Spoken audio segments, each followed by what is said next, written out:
Hey folks, what's up? This is Evan from Stock Music Musician, and in this video I want to teach you how to make money selling royalty-free music. Let's just say you got some music and you want to make some money from it. Well, I'm going to teach you how to do that here. And first we're going to answer the question, what is royalty-free music? How do you make more licensable music? Where do you sell it? And what other ways can you profit from your music beyond just selling it royalty free? Are you going to get performance royalties? How would you do that? So I've had songs on shows like Real Housewives, on Netflix documentaries, on NPR radio shows, and have been doing music licensing for about 5 years, and I want to share some of my experiences with you today. I also have a free music licensing crash course. It'll teach you all of these steps on how to make royalty-free music in much more depth than we're going to be able to cover today, including really helpful written tutorials, 5 different videos that are going to really walk you through the process, all of that. So go click down a link in the comments section, or not in the comments, but in the description section, and that will get you started with the free 5-day crash course so that you can start making money selling your music royalty-free. Boom. What is royalty-free music? Well, royalty-free music is called a lot of different things. It could be called royalty-free music. It's sometimes called stock music. Some people even call it copyright-free music. These are all sort of misused terms, and the one that I really prefer is stock music, because what it implies simply is that you are getting paid for your music and royalties are due on that music, and you still own the copyright to your music. But it is music that is being bought off of the shelf from a music library as opposed to being composed specifically to fit a scene. That's why it's in stock as opposed to, has to be produced from scratch.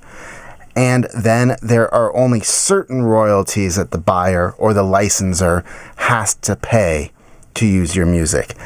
It doesn't mean that they don't have to pay you some royalties. They do have to pay you royalties. And if they think they're getting music without paying royalties, the buyer might be in trouble and the seller's probably in trouble. So really what royalty-free music means instead is that they pay a single buyout fee or a sync fee, let's say, and that entitles them to use your music in a lot of different projects, and they don't have to pay to, copy it each time or to ask permission to synchronize it with a certain video, this, that, and the other. But it doesn't mean that they don't have to pay you certain royalties, such as upfront sync fee, that maybe you are also entitled to back-end performance royalties if it's publicly performed, all sorts of things. I don't want to get too deep into the world of royalties. I have videos discussing those ad nauseum, but let's just say that what royalty-free music is better to be considered that it is music that you have composed that is really useful for the background of TV shows and stuff, and that you are selling for a set fee, and that it is really easy for a buyer to acquire that music and then use it in their own productions. That is what we mean by royalty-free music. So, how do you make royalty-free music? It's really the same way you make any other type of music, right? You open your DAW, you compose a song, and then you export it. That's the simplest way of it. But I often get asked, well, what type of genres do you use for stock music? And the answer to that is any genre works. There is a need for everything from, death metal to new age to robot synth pop. Because there are that many different types of TV shows, podcasts, YouTube channels, Netflix films. Every type of production needs its own music that reflects its vibe and its values and its level of intensity, its era. So don't get caught up in wondering what type of genre to make when you make stock music. Instead, learn that stock music is kind of a genre. It's a format that you would apply to a genre. So that has to do with, there are certain things to do with song structure for stock music that is different than you would for a straightforward pop song. Now, it might have all the same chord progressions, melodies, all of that, instruments as a pop song, but you're going to be arranging them in a different way. You might mix things slightly different for stock music than you would for a standard pop song, because you want to be able to create space for a voiceover, or for a narrator, something like that. You might have more transitional elements, whooshes and risers, all sorts of things like that, to make your song easier for an editor to cut in and cut out of for a TV show. So when it comes to genre, it doesn't really matter for stock music. What matters is that you are following sort of the conventions of stock music and applying it to the type of music that you enjoy making, the genres that you enjoy making. And I get into a lot more detail on that in the free crash course. So, I don't want to bog this down. So just go check out that, and it'll talk you through all of those issues. One thing I do want to note here, though, about how you make royalty-free music is that you have to be sure when you're making royalty-free music that you put yourself, in a buyer's position. You're not creating the music, unlike being, when you're wearing your artist hat and you want to tell your story. Instead, when you make stock music, I think the easiest way to conceptualize it is you want to make something that helps another artist tell their story. And so you just have to pull back a little bit.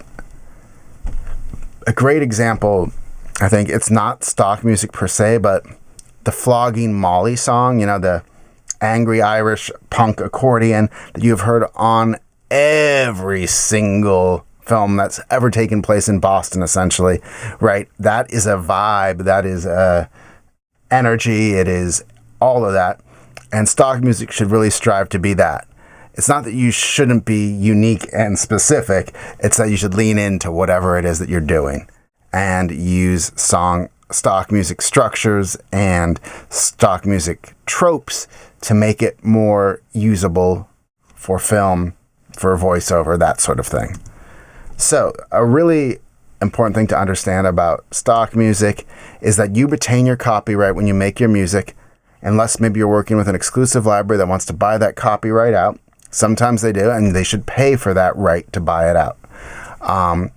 When you use samples in stock music, you have to make sure that they are fully cleared and clearable. So you can only use samples that you get from reputable sources like, Loopcloud or Loop Masters, Sample Magic, whatever it is, Splice. But you have to make sure that you have the rights to use these samples, because if you are using a sample improperly, like if you sample James Brown and put it in your stock music, you will get sued so fast and your career will be over before it's even begun, because James Brown's estate will sue your library will in turn sue you, and they'll never want to work with you again. It's not good. So be sure that you, own your copyrights to your song. B, have the rights to use all samples and sounds in it. If you are working with other band members or singers that you hire, be sure you've got a work for hire agreement in place beforehand so that people don't try and, sue you once you've actually started being successful, but instead you've already determined that in the beginning. Similarly, if you've got a co-writer, establish your songwriting splits in writing beforehand so that you don't have to argue about it.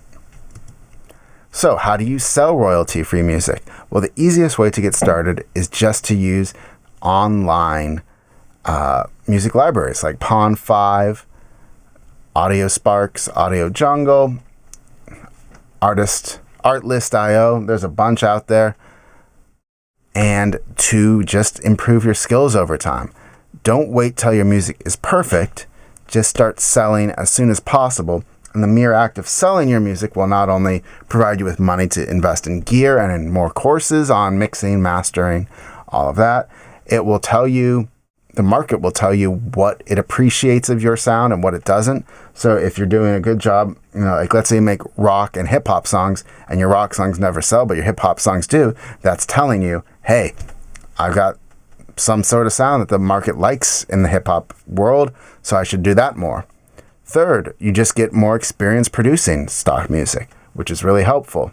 And then over time, you'll build up your skills, and then you can start working with exclusive libraries, which will give you access to better placements, the higher likelihood of having your music on TV, getting paid back-end royalties, etc. But the way it would work on a typical one of these royalty-free music websites like Pond5 is you would upload your songs, they would review them, you'd add a bunch of keywords so that the search engines can find your music, and then people would search for your music. Like, let's say they want to search for upbeat folk song, and you've got one. So they see your song, they like it, they'll pay, let's say, $30 to Pond5 to purchase a license of it, and you will get your cut of that on a monthly basis. Every website's got a different cut. Every website pays it out at a different, some are daily, some are monthly, quarterly, whatever, but you'll get paid out from that upfront use. And the cool thing is that you can license the same song over and over again, so your songs can keep earning you money.